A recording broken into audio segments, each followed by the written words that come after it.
today's vlog nga guys, ang ituturo ko naman sa inyo is paano tayo makakatipid kapag data lang yung gamit natin. Usually guys, di ba kapag nag-load tayo ng pang data, is hindi naman siya ani, yung iba hindi ani. Lalo na sa TM guys, ang pinaka mababa sa kanila is Easy Serve 50, 3GB lang yon at 3 days lang. At kung hindi pa umabot ng 3 days, is maubos mo na yung 3GB, wala na yon. So para makatipid tayo, ay ganito ang gawin nyo. Panoorin nyo po itong tutorial na gagawin.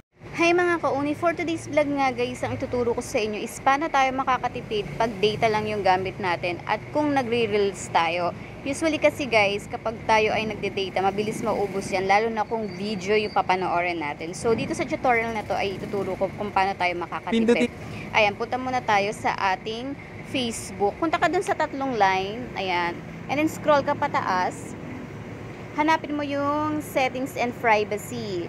And then, click mo yung settings. Scroll kayo, hanapin nyo yung media. Ayan guys, i-click mo yung media. Nakalagay dyan guys, yung autoplay na sinasabi nila. Kapag naka-wifi or naka-data. Ayan. So, meron din nakalagay na only wifi at yung never autoplay video. Yung i-click natin para hindi maubos yung data na gamit natin. Kasi kapag naka-autoplay yan guys, lahat ng dadaanan nyo is magpe-play yung video. So, usually, mabilis siyang maubos talaga yung data na gamit mo.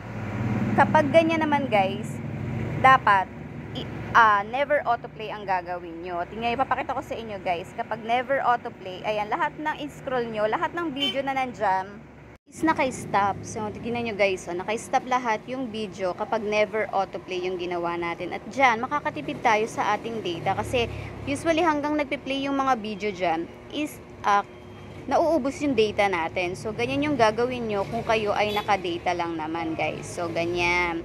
So, pwedeng naman yan, kung wifi naman yung gamit mo, is ilagay mo lang siya sa autoplay, wifi ang gagamitin nyo para naman mag-play lahat yung video na dadaan sa inyo. Pero ito guys is mas maganda to lalo na yung gumagamit ng mga data para hindi mo maubos po yung data ninyo. So ganyan yung ibang ginagawa ng iba, lalo na yung mga Easy Serve 50, 3GB lang yon. Tapos kahit wala pang 3 days ay mauubos yon kung naka-autoplay ang mga video nyo. So yan, di ba? Bongga.